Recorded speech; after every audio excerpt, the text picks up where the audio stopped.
Hoy voy a contarte 3 cosas que no deberían de estar juntas, sin embargo se buscan. ¿Qué tienen en común un xoloscuincle que camina a la orilla de un río? Una calavera que ríe como si supiera un secreto. Y un pueblo donde los vivos y los muertos caminan por las mismas calles. El archivo lo sabe, y si te quedas, tú también lo sabrás. Hola, gracias por llegar a otro jueves de Archivo 42. Este es el episodio 12. Los muertos. Recordar para poder vivir.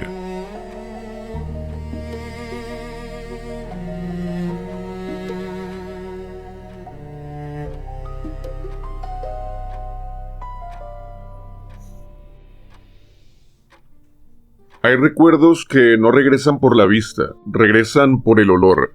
Esta noche la casa huele a cempasúchil recién cortado, a café de olla que hierve lento, a pan tibio que deja azúcar en los dedos.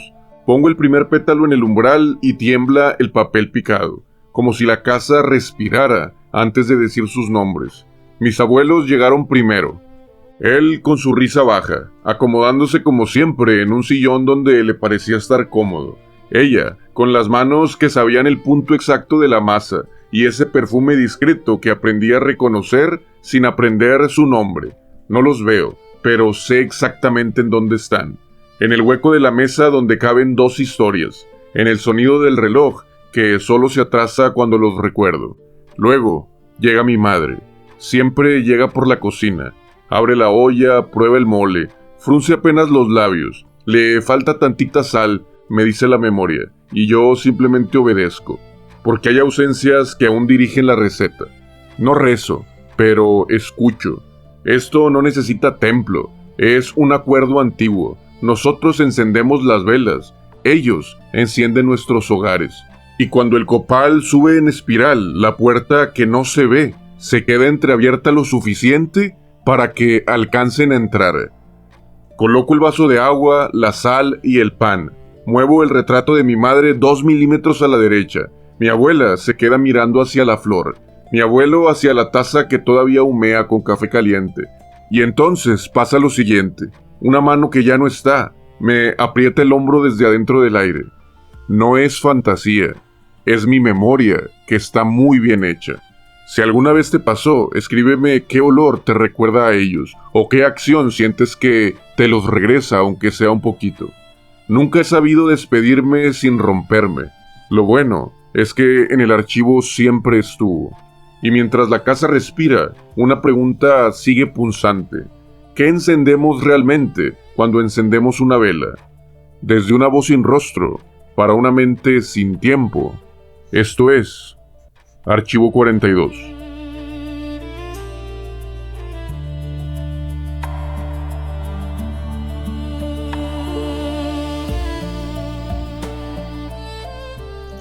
Hay quien dice que en México los muertos nunca se fueron, solo cambiaron de cuarto. Y cada noviembre nosotros abrimos la puerta para dejarlos pasar. No es un rito, es un acto de amor que nos recuerda lo que somos, una memoria viva que no se apaga ni se olvida. Mucho antes de que existieran los templos, las campanas y los rezos, ya hablábamos con nuestros muertos, no con palabras, sino con fuego. Porque el fuego fue el primer idioma de la memoria, la llama que conecta lo que se fue con lo que queda. Los pueblos antiguos sabían que cuando alguien moría, su alma no desaparecía, emprendía un viaje tan largo que incluso el viento se quedaba atrás. Ese camino llevaba al Mictlán, el inframundo mexica, un territorio sin castigo ni gloria, solamente descanso. Ahí, decían, todas las almas terminaban su recorrido, sin importar si fueran reyes o campesinos. Porque la muerte para ellos no era el final, era el regreso a un lugar donde todo vuelve a comenzar. Pero llegar no era sencillo. El Mictlán tenía 9 niveles, y cada uno era una prueba que el alma debía superar. Primero, un río profundo y frío, llamado Apanhuacaluya, que solo podía cruzarse si el muerto había sido bueno con los animales. Por eso, al morir, se enterraban junto al cuerpo de un xoloscuincle, el perro guía del alma. Su pelaje negro y su hocico largo eran los faros en la oscuridad del otro lado. El xolo nadaba adelante y decía, «Súbete a mi lomo que yo te llevo». Pero si el alma había maltratado a los animales, el xolo simplemente se daba la vuelta. y el alma debía vagar sin orilla hasta que el recuerdo lo perdonara. Después venían las montañas que chocaban, las que cambiaban de forma, los vientos que desgarraban la carne y el campo de obsidianas filosas que cortaban los pies. Para llegar al 9º nivel, el alma debía mirarse en un espejo y aceptar lo que había sido, sin huir y sin salir corriendo de ese reflejo. Solo entonces podía avanzar. Y cuando al fin llegaba al 9º nivel, el Chikunamictlán, lo esperaban Mictlantecutli y Mictlantecíhuatl, los señores del descanso eterno. Ellos no juzgaban, solamente abrían los brazos y les decían: ya llegaste, ya puedes descansar. Pero los vivos no soportábamos soltarlos del todo. Por eso, cada año encendíamos fuego, dejábamos comida, flores, agua y copal. No para interrumpir su viaje, sino para acompañarlos, para decirles: si alguna vez te cansas, aquí está tu casa. Porque este viaje, considerando que no tenía ningún contratiempo y que su xolo sí lo ayudaría a cruzar, duraba exactamente 4 años. Por eso las personas les dejaban a sus muertos pan, agua, vino, otros tipos de comidas, lo que sea que les ayudara a sobrellevar esa espera o ese castigo que estaban sufriendo para poder llegar a su descanso eterno. Y aquí es donde todo empieza a tomar forma: el altar. Guarda esta imagen porque la voy a necesitar después. Un camino de flores que solo se enciende cuando alguien dice tu nombre. La ofrenda, que no es solo comida, sino un acto de amor a lo que no vemos, pero sabemos que sigue cerca. Por eso, cuando alguien me pregunta por qué seguimos haciéndolo, no hablo de religión, tampoco hablo de magia, hablo de memoria. Recuerdo los noviembres de mi infancia, cuando en mi casa, en la de los vecinos o en el patio de la escuela se alzaban los altares, con el aroma del mole llenando el aire y las velas parpadeando, como si quisieran contarnos historias. Nadie dudaba que ellos volvían, poníamos sus platillos favoritos, escuchábamos el crujir del papel picado como un susurro de risas. No era miedo lo que se sentía, sino una certeza tibia en el corazón, como si el amor que vertíamos en cada pétalo y cada plato los trajera de nuevo hacia nosotros.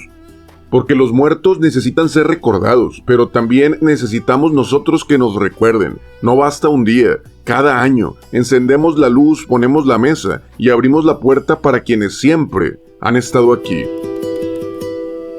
Cuando el tiempo cambió de nombre y llegaron nuevos dioses y nuevas formas de mirar el mundo, nuestras costumbres no desaparecieron, se escondieron. Los antiguos tejieron su rito bajo el calendario nuevo. Con la llegada de la conquista, el Día de Todos los Santos se mezcló con los días del regreso, y el altar, aunque transformado, siguió existiendo. Cada altar mexicano es un mapa, no solo es decoración, es un espejo de lo que amamos, un puente entre los dos mundos. Cada uno tiene su forma, pero todos dicen lo mismo: recordamos a nuestros muertos. Por eso el altar se hace cada año, no porque los muertos se olviden, sino porque nosotros sí podríamos olvidarnos de ellos. Los niveles del altar son como las pruebas del alma en el Mictlán, el paso que sigue siendo necesario para llegar a ese descanso. El primer nivel es la base, la tierra, el origen, el comienzo de todo. El mantel blanco es la puerta que abre el camino. El segundo nivel representa el fuego, la llama que se mantiene viva. La flor de cempasúchil es fuego y su color es como el sol. El camino de pétalos que se extiende desde la puerta hasta la mesa es el sendero por el cual ellos regresan. Cuando el aire mueve las flores, no es solo el viento, son sus pasos que están cruzando. El tercer nivel está reservado para el agua. El alma llega cansada y el agua refresca la memoria. La sal es una protección. Las velas son luz para el camino. Son los faros que guían en la oscuridad. Una por cada alma que esperamos. El pan de muerto cierra el ciclo. Es el recuerdo de los abrazos que sostienen. El azúcar que endulza su regreso. Y los alimentos favoritos del difunto son la última muestra de cariño. El alma come, no con el cuerpo, sino con la memoria del gusto, del que hizo suyo en vida. Las fotografías son espejos del alma, y el papel picado es el viento, la risa que vuela y se cuela en cada rincón del hogar que los está esperando. Así, cada altar es una historia, un mapa hecho de recuerdos, una casa que se enciende para que los muertos no se vayan. Es el reconocimiento de que el amor no se apaga. No porque lleguen al Mictlán, sino porque el acto de recordar también es volver a vivir con ellos. Este es el secreto del altar. no solo lo hacemos por ellos, lo hacemos porque necesitamos creer que si lo hacemos bien, un pedazo de su alma vuelve con nosotros a nuestra casa, que cuando los nombramos, cuando los recordamos, no nos olvidamos nosotros. Así es como sostenemos nuestro amor por ellos, lo guardamos en una vela, en un plato lleno de mole o en un vaso con agua. El archivo lo conserva así, como una página escrita con luz, donde cada palabra arde sin consumirse, y entre sus páginas encontré una mancha de mole sobre un papel viejo. No tiene fecha ni firma, solo una nota escrita al margen. Para cuando vuelva, mijo.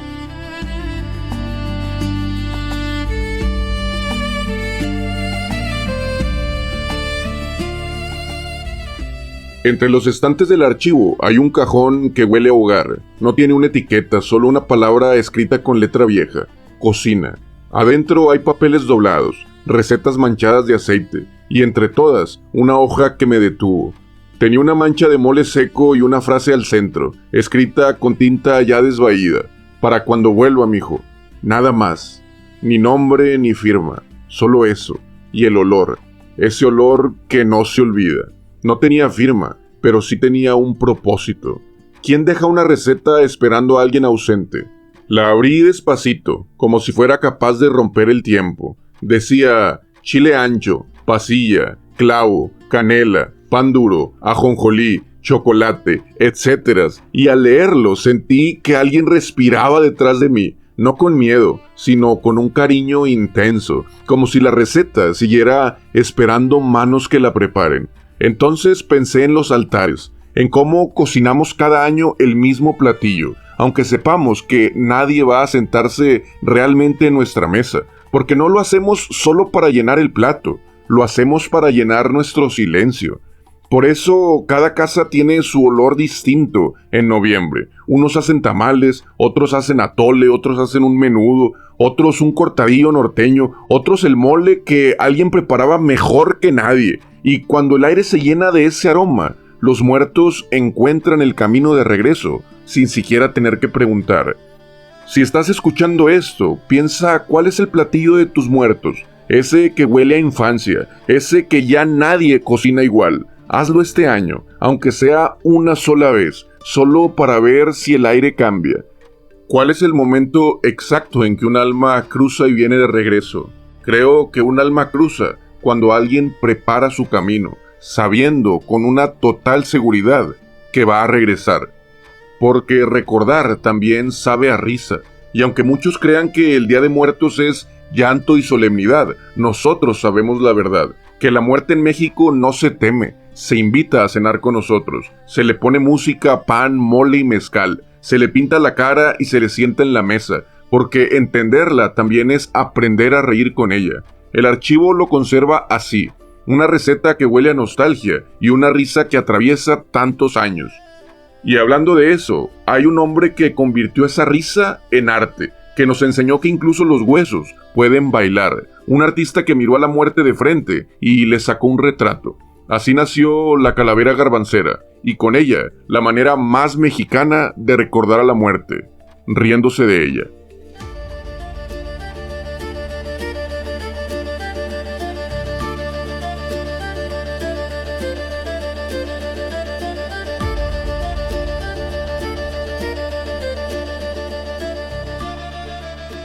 El archivo no siempre me lleva a cementerios, a veces me lleva a talleres donde la muerte aprendió a reír. La habitación es pequeña, húmeda, iluminada por una lámpara colgante. El aire huele a tinta, a metal caliente, a un papel que aún respira.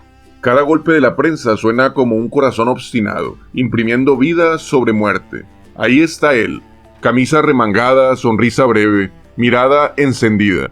José Guadalupe Posada. Un grabador del pueblo, un hombre que talló la eternidad con una navaja. Nació en Aguascalientes a mediados del siglo XIX, y sin saberlo, terminaría dibujando la forma en que todo un país entiende cuál es el final. Entre prensas, plomo y ruido, Posada retrató la vida mexicana sin filtros ni solemnidades. No pintó reyes ni santos, pintó borrachos, campesinos, charros, políticos y soñadores. Y entre todos ellos, una figura que no pedía permiso para aparecer, la muerte, no como una sombra, sino como un reflejo de todos.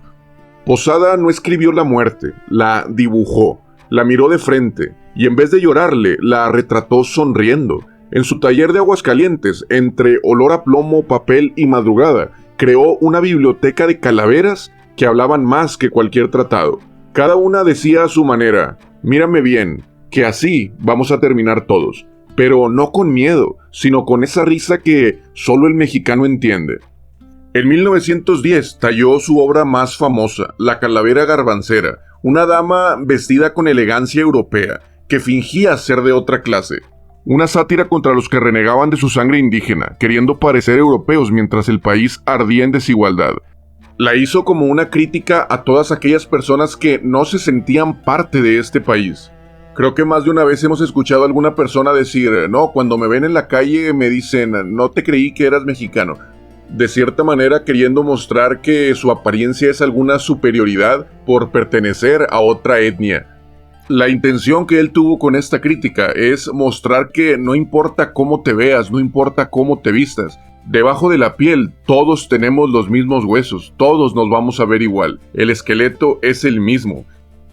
Posada la llamó Garbancera, pero años después quien la hizo famosa fue un muralista llamado Diego Rivera, que la inmortalizó en su mural Sueño de una tarde dominical en la Alameda Central. La dibujó con colmillos y algunas referencias a Quetzalcóatl, pero lo principal es que la rescató, la reinterpretó y la popularizó. Además, la rebautizó como La Catrina. Desde entonces, la muerte en México dejó de ser luto, se vistió de gala, se maquilló de colores y salió a pasear por las calles. Posada le dio un rostro a una filosofía que ya vivía en el pueblo: recordar sin llorar, morir sin miedo. Y esa idea se volvió contagiosa. Lo que empezó como un grabado se convirtió en versos. Las prensas que imprimían sus dibujos empezaron también a imprimir palabras, burlas rimadas, epitafios falsos, pequeños poemas que se reían de los vivos antes de que la muerte llegara por ellos. Así nacieron las calaveras literarias. Cada año, en vísperas del Día de Muertos, los periódicos llenaban sus páginas de sátira y destino. La muerte se volvía como periodista, bajaba al Mictlán, pluma en mano, y escribía su lista de invitados, pero lo hacía riéndose, como si dijera: no te apures, todavía no te toca, pero te tengo en la mira. Y ahí, entre grabado y verso, México encontró algo que pocos pueblos tienen: una manera de convivir con la muerte, de burlarse de ella sin faltarle al respeto, de recordar sin sufrir tanto. Por eso, cada noviembre, el aire huele a copal, pero también a tinta fresca y a papel impreso, porque la muerte aquí no se calla, se publica en todos lados. Posada no sabía que estaba creando un símbolo, solo tallaba lo que veía, un país que sobrevivía a carcajadas, pero en esa risa grabó un mensaje que ni el tiempo pudo borrar: la muerte no nos quita la vida, nos recuerda que algún día la tuvimos. Murió en 1913, sin homenajes, en pobreza. Nadie reclamó sus restos y fue enterrado en una fosa común, como si el destino quisiera comprobar su filosofía. Ante la muerte, todos somos iguales, pero su tinta no se secó, sigue viva en cada altar, en cada máscara pintada, en cada niño que sonríe con el rostro hecho de calavera. El archivo lo conserva como ruido entre prensas y polvo, porque si México tuviera un rostro en el más allá, sería ese que fue tallado por Posada al querer mostrar la calavera garbancera. Una sonrisa de puro hueso, un sombrero hecho de flores y una mirada que te dice sin decirlo: no temas, sonríe, cuando te toque, aquí te voy a estar esperando. Si Posada le puso cara, alguien tenía que darle voz. Un escritor lo hizo susurrando desde Comala.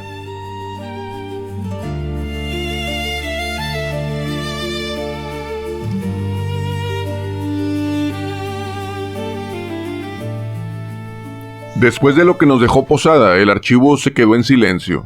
Un silencio de campo, de polvo, de piedra caliente. Y en medio de ese silencio, una voz que parecía venir desde abajo, como si la tierra misma estuviera hablando. Juan Rulfo. Nació en Sayula, Jalisco, a inicios del siglo XX. Perdió a sus padres desde niño y creció rodeado de ausencias. Por eso, cuando escribió, no lo hizo desde la imaginación, sino desde su memoria. Y su memoria hablaba en murmullos. En Pedro Páramo no hay vivos del todo, ni muertos del todo. Hay almas suspendidas, como brasas que se niegan a apagarse. El protagonista es Juan Preciado. Llega a Comala buscando a su padre y descubre que todos los que lo rodean ya están muertos, pero siguen hablando, siguen recordando, siguen esperando que alguien los escuche. Me acordé de lo que me había dicho mi madre: allá me oirás mejor, estaré más cerca de ti, encontrarás más cercana la voz de mis recuerdos. Rulfo no escribió fantasmas, escribió la imposibilidad del olvido. En Comala, el tiempo dejó de correr porque nadie los recuerda del todo, pero tampoco los olvida por completo. Están atrapados entre el recuerdo y el silencio, esperando que alguien pronuncie su nombre para poder liberarlos. ¿Te suena esto? Esto hacemos cada noviembre, cuando decimos sus nombres, cuando encendemos las velas, cuando cocinamos el platillo que más amaban, los ayudamos a volver, le abrimos el camino que en Comala faltaba. Por eso Pedro Páramo no es solo literatura, es un altar hecho libro, una ofrenda escrita con polvo y memoria. Los personajes vagan entre tumbas y susurros, igual que nuestros difuntos cruzan el puente con esa flor de cempasúchil. No son condenados, son esperados. Rulfo nos enseñó que el alma mexicana no teme a la muerte, le habla, le pregunta y le sirve un café, y cuando la muerte responde, la escucha sin ningún espanto. Cada suspiro es un sorbo de vida del que uno se deshace. Esa frase no solo pertenece al libro, es para que nos resuene y nos recuerde que cada instante estamos más cerca de encontrarnos con lo inevitable. El archivo lo conserva así, como la voz de un México que entiende que el silencio también es diálogo, porque si Posada le dio rostro a la muerte, Rulfo le dio palabra, y entre ambos trazaron lo que somos, un país que llora a sus muertos sin miedo, porque sabe que en el fondo los muertos también nos están escuchando.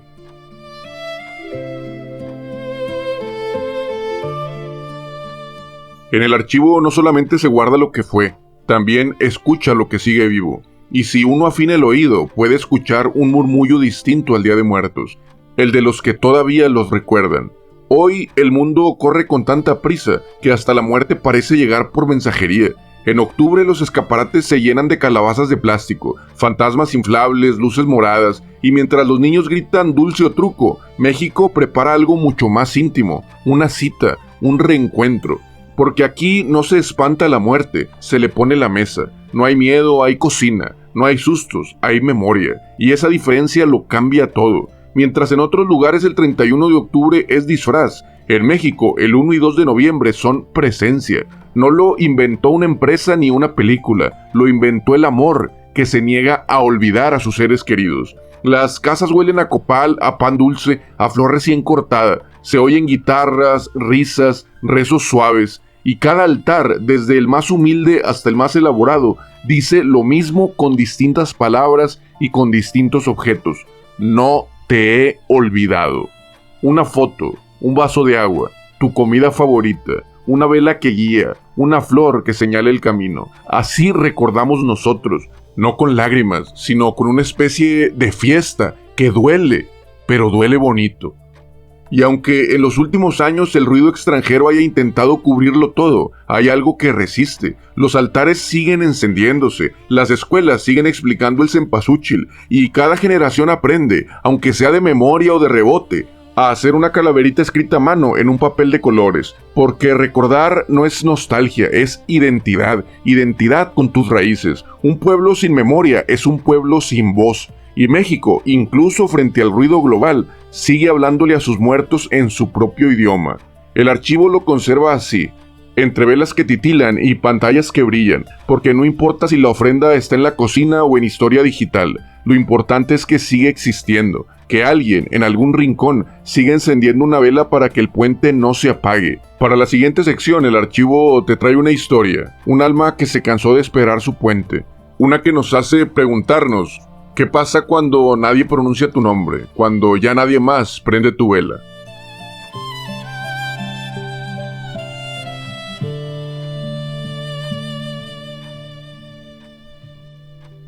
Me he dado cuenta que el archivo guarda muchas historias que nadie escribió o cuando menos nadie reclama su autoría.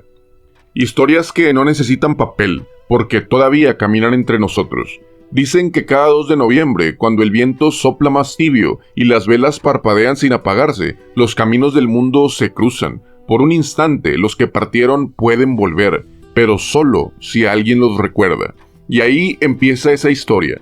Cuentan que en algún pueblo olvidado, uno de esos donde el aire sabe a polvo y a promesa, vivía un alma que cada año esperaba su puente. Tenía nombre, familia y hasta un perro que una vez le cuidó el sueño. Pero con el tiempo, nadie volvió a poner su foto, nadie cocinó su guiso favorito, ni colocó su taza de café al amanecer. El alma seguía esperando, primero con paciencia, luego con una ligera tristeza, tanto que el viento la confundía con neblina. Pasaban los años y el Mictlán seguía tan lejos como el recuerdo que se apagaba. Dicen que una noche, cansada de esperar, esa alma decidió empezar a caminar sola. Quiso subir el puente de flores sin permiso, pero sin nombre no hay luz, y sin luz, pues no hay camino. El río era oscuro, y las almas que cruzaban a su lado apenas lo miraban. Era como si ya no existiera, solo una sombra sin peso, sin aroma y sin historia. Pero entonces, de pronto, una brisa la tocó, un aroma que conocía desde la infancia, pan recién horneado, canela, cempasúchil, y en medio de ese olor, una voz pequeñita, temblorosa. «Abuelita, te hice tu altar». Dicen que la flor volvió a brillar, que el río encendió su reflejo, que el puente dorado se dibujó pétalo a pétalo, hasta alcanzar su orilla, y el alma por fin cruzó. No lloró, solo sonrió, como quien vuelve a casa después de mucho tiempo de silencio. Esa noche, el viento del pueblo cambió de dirección. Olía a leña, a azúcar, a regreso. Y los perros, esos que siempre sienten antes que nosotros, empezaron a ladrar mirando al cielo. La regla quedó escrita. Un puente se arma cuando alguien te nombra y te cocina como si estuvieras aquí. El archivo lo conserva así, como una advertencia suave y casi maternal, porque las almas no mueren cuando se van, mueren cuando se nos olvidan. Así que si este año armas un altar, no lo hagas solo por costumbre, hazlo por los que te esperan del otro lado, porque nunca sabes qué alma sigue ahí, esperando su puente de flor y memoria, esperando que pronuncie su nombre. Si tienes un nombre en la punta de la lengua, no lo guardes, dilo en voz alta. Y si este episodio llegó hasta ti en un momento que crees que es demasiado tarde, te lo advierto, no lo es. Pronuncia su nombre, arma su altar y haz que tu recuerdo lo mantenga vivo.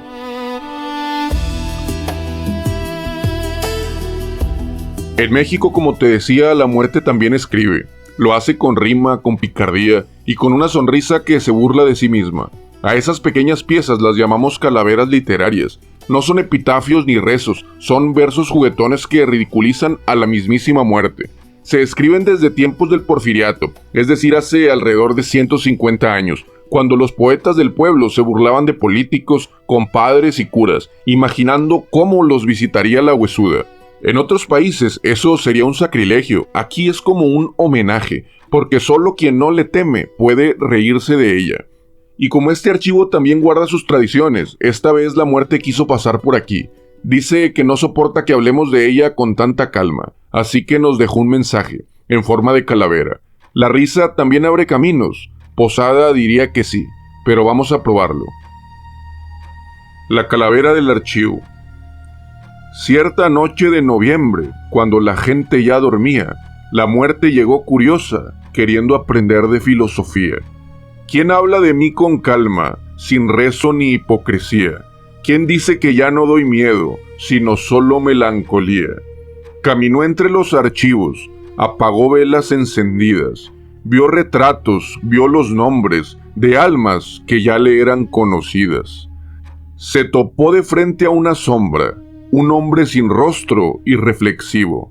A ti te estaba buscando, tú eres el señor del archivo. Quiero ver lo que guardas, en cuál anaquel me contienes. Muéstrame tus secretos, o ya sabrás a lo que te atienes. El sin rostro le contesta, alzando su mirada vacía. No te guardo ni te contengo, pero todavía no es mi día. La Catrina rió a carcajadas, en eso te doy la razón. Por ti no vengo, sin rostro, tú ya tienes muerto el corazón. Ambos se quedaron mudos. ¡Qué silencio tan atroz! Nadie explicarme pudo quién estaba más muerto de los dos. Por esta vez acepto irme vacía, sin pescuezo que torcer, pero alguno de los que te escuchan me tendrá que responder. No te apures, doña Blanca, que apenas van despertando. Déjamelos un año más, y tú síguele caminando. Este año sirvió la súplica, pero la huesuda volverá. Espero que para ese entonces la vida hayamos disfrutado ya. El archivo lo conserva así, porque hasta la muerte, cuando pasa por aquí, deja su huella escrita, y a veces, si escuchas bien, entre las sombras y las risas, todavía se oye su voz diciendo: nos vemos el próximo noviembre. Si te nació escribir tu propia calavera, déjala en los comentarios, me gustaría muchísimo leerla.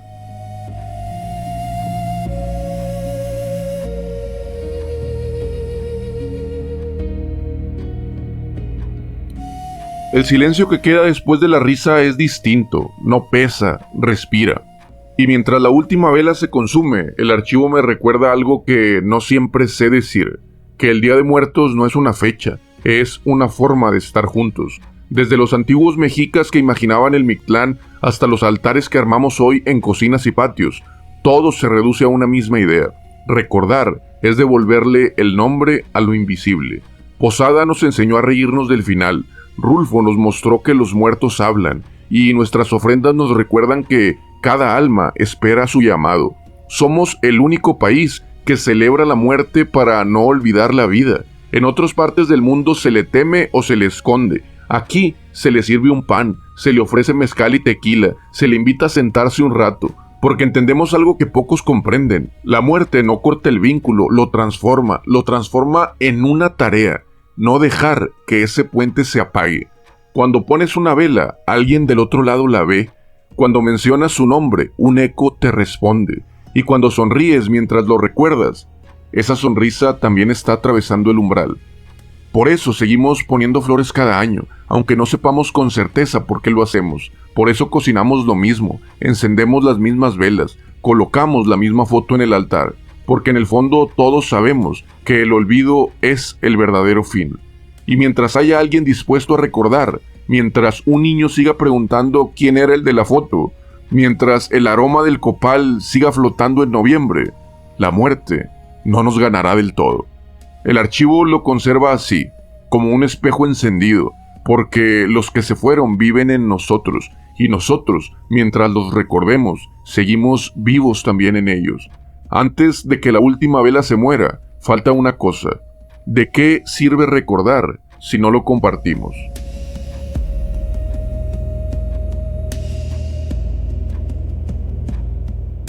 Si llegaste hasta aquí, eres de los que sostienen el puente. Te agradezco enormemente por llegar, por escuchar, por quedarte, por acompañar a los muertos y a los que todavía respiramos. En un mundo que se distrae con tanta facilidad, tú elegiste detenerte un momento para recordar. Y eso, aunque no lo parezca, también es un gran acto de resistencia. Cada altar, cada historia, cada nombre pronunciado, es una forma de decirle al tiempo: no te lleves todo todavía. Y si este archivo te hizo pensar en alguien, si mientras escuchas se te cruzó un rostro, un olor, una voz que ya no está, menciónalo, escríbelo en los comentarios, dilo en voz alta, hazlo volver, aunque sea por un instante. No importa si ya no es día 2, no importa si ya no es noviembre, no importa cuándo estés escuchando este archivo, el puente se puede abrir en cualquier momento, aunque sea por un instante. Y si conoces a alguien que ha tenido alguna pérdida reciente, mándale este episodio. Tal vez también necesite encender su vela. Algo que me gustaría mucho es leer alguna calavera, déjala también aquí abajo. Regálame unas líneas oscuras o divertidas, porque cada verso que desafía la muerte ayuda a que la vida suene un poquito más fuerte. En el archivo creemos que la memoria se comparte, igual que el pan de muerto, y mientras haya quien recuerde, nada se pierde del todo. Y si alguien cercano necesita esto, compárteselo hoy. Ayuda a que nadie cruce ese puente a oscuras.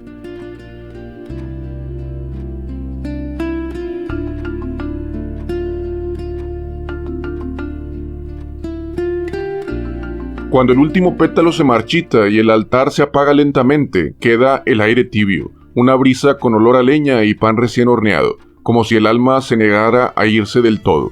Dicen que nuestros muertos vuelven una vez al año, pero yo he empezado a pensar que realmente nunca se fueron, que siguen aquí, en los gestos, en la forma en que reímos, en las palabras que decimos sin saber de dónde las heredamos. Tal vez vivir sea eso, guardar pedacitos de quienes amamos, caminar con sus voces dentro, como brasas que nunca se apagan. Cada vez que recordamos, ellos respiran. Cada vez que repetimos sus nombres o algo que ellos solían decir, el puente vuelve a encenderse. Y mientras ese fuego exista, la muerte solo podrá mirarnos de lejos. Porque recordar no es mirar atrás, es mantener abierta la puerta, por donde regresan los que siempre hemos amado. Así que cuando sea momento de retirar tu altar, hazlo despacito, con conciencia. Deja una flor, una palabra o una risa, no para despedirlos, sino para prometerles que seguirás abriendo la puerta para que regresen y recordándolos en cada año. El archivo lo conserva así, como una llama que no quema, solo ilumina lo que fuimos y lo que aún seremos. Archivo 42, donde los vivos y los muertos convivimos en el mismo sitio. No lo dije todo. No me creas nada. Tal vez este archivo no era para abrirse el día de hoy, pero guárdalo cerca, por si mañana lo necesitas. Nos escuchamos en el próximo archivo.